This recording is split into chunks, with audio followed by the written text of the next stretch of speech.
tanggal 9 sampai 20 November kemarin di Balai Diklat BKPP. Jadi langsung saja. Untuk materi yang saya paparkan yaitu mengenai pengenalan nilai dan etika instansi pemerintah bagi pegawai pemerintah dengan perjanjian kerja atau P3K pada Dinas Pendidikan Pemerintah Kota Semarang. Untuk orientasi P3K ini saya laksanakan 2 kali. Yang pertama untuk materi orientasi pengenalan tugas dan fungsi ASN, yaitu dilaksanakan secara daring pada tanggal 28 Oktober sampai 17 November 2025. Kemudian untuk yang kedua yaitu materi orientasi pengenalan nilai dan etika pada instansi pemerintah yang dilakukan secara tatap muka pada tanggal 19 November sampai 20 November 2025 di Balai Diklat Badan Kepegawaian Pemerintah Kota Semarang.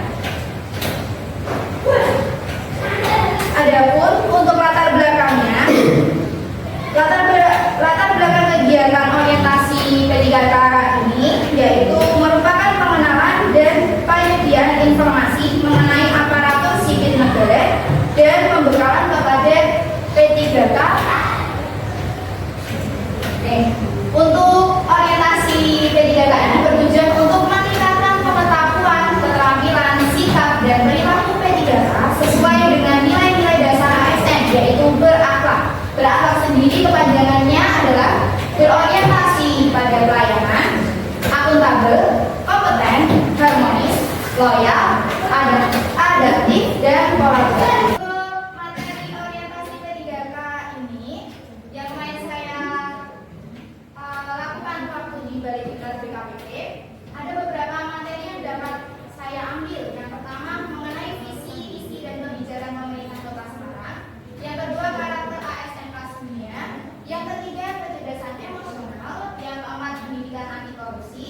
Yang kelima pengembangan kompetensi ASN. Dan yang terakhir ada mengenai kedisiplinan. Kemudian untuk nilai dan etika pemerintah Kota Semarang.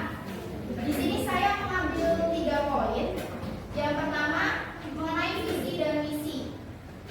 Visi dan misi Kota Semarang yaitu Semarang Kota Metropolitan yang religius, tertib, dan berbudaya.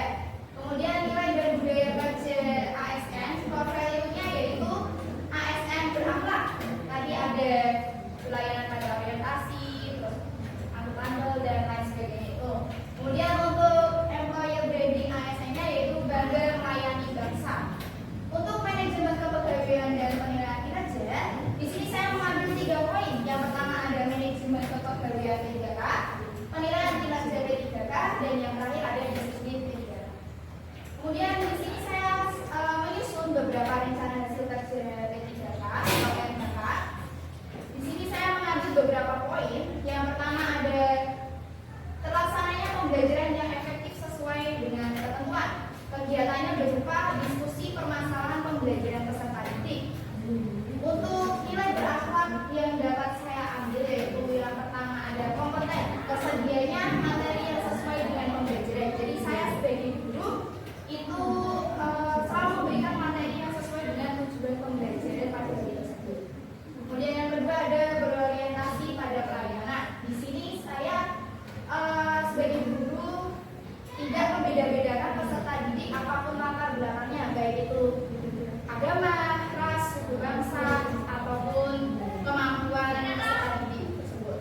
Kemudian yang terakhir ada adaptif, berinovasi, dan mengembangkan kreativitas. Saya sebagai guru akan selalu untuk berinovasi dan mengembangkan berbagai kreativitas anak-anak dalam setiap pembelajaran.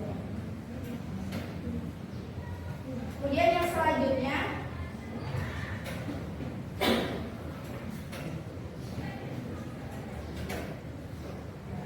RHK yang selanjutnya yaitu pelaksananya penilaian dan tindak lanjut hasil penilaian pembelajaran yang efektif. Untuk kegiatannya berupa menyusun rancangan program penilaian. Di sini nilai berakhlak yang bisa diambil yang pertama harmonis, membangun situasi kelas yang hidup, kompeten melaksanakan tugas yang berkualitas, dan adaptif yaitu melaksanakan tugas dengan disiplin.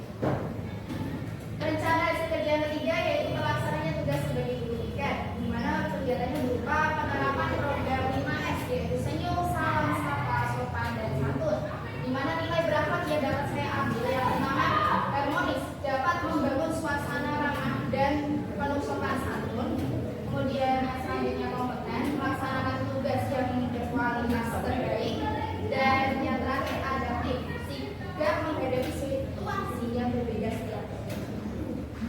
Untuk kesimpulan dari hasil orientasi yang telah saya lakukan kemarin, yaitu sebagai pegawai yang profesional harus memiliki nilai dasar, etika profesi, bebas dari intervensi politik, bersih dari praktik korupsi dan nepotisme. Sehingga dalam melaksanakan pelatihan ini diharapkan kita dapat menjadi ASN yang berakhlak, yaitu berorientasi pada pelayanan, akuntabel, kompeten, harmonis, loyal, adaptif, dan kolaboratif. Untuk meningkatkan kualitas pendidikan di Indonesia maupun masyarakat sekitar, khususnya di SD Negeri Surabaya. Baik, mungkin cukup itu saja paparan yang dapat saya sampaikan. Mungkin dari Bapak Ibu bisa memberikan kritik, saran atau masukan yang dapat diberikan kepada saya. Baik, Pak Yani.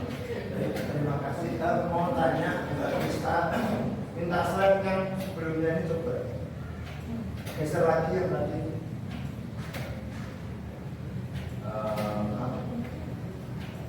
Geser lagi dikit. Dan yang itu tadi Mbak Krista, Ibu Krista memberikan pernyataan bahwasanya nilai berakhlak dari seorang guru adalah adaptif, ya, yaitu melaksanakan tugas dengan disiplin. Jadi saya ingin menanyakan arti dari disiplin itu sendiri. Padahal dalam teknis di lapangan banyak ke guru-guru di khususnya di Semarang, disiplin itu kan performa yang naik turun, ya. Jadi menurut Mbak Krista, gimana cara membuat disiplin itu menjadi konsisten dan tidak dan selalu disiplin lah, tidak naik turun seperti itu. Terima kasih. Terima kasih untuk pertanyaannya. Mungkin untuk disiplin sendiri bisa itu naik turunnya tergantung dari kesadaran diri. Oh, kesadaran ya. Dari sadar. Iya. Oke. Jadi semisal dari atasan mungkin sudah menginginkan kita untuk disiplin, tapi kesadaran diri kita sendiri kita belum kurang dan masih itu, jadi ya dari kesadaran dirinya dulu. Ya, soalnya saya pribadi sebagai guru kadang merasa ada waktu di mana memang semangat nih untuk disiplin, terus ada momen di mana misalkan tanggal tua gitu kan, terus tentu lah kejadiannya dari sendiri, ya. Iya, memang harus dari total. sadar. Terima kasih. Ya, baik, mungkin dari Bapak Ibu yang lain. Ya, Bu Lis. Setelah saya menyimak dari penjelasan Ibu Krista, menurut saya paparan yang dijelaskan sudah sangat relevan. Kemudian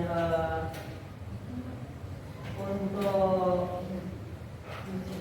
tentang pentingnya, ya, kita profesional serta kita dalam tugas sebagai ASN sudah cukup jelas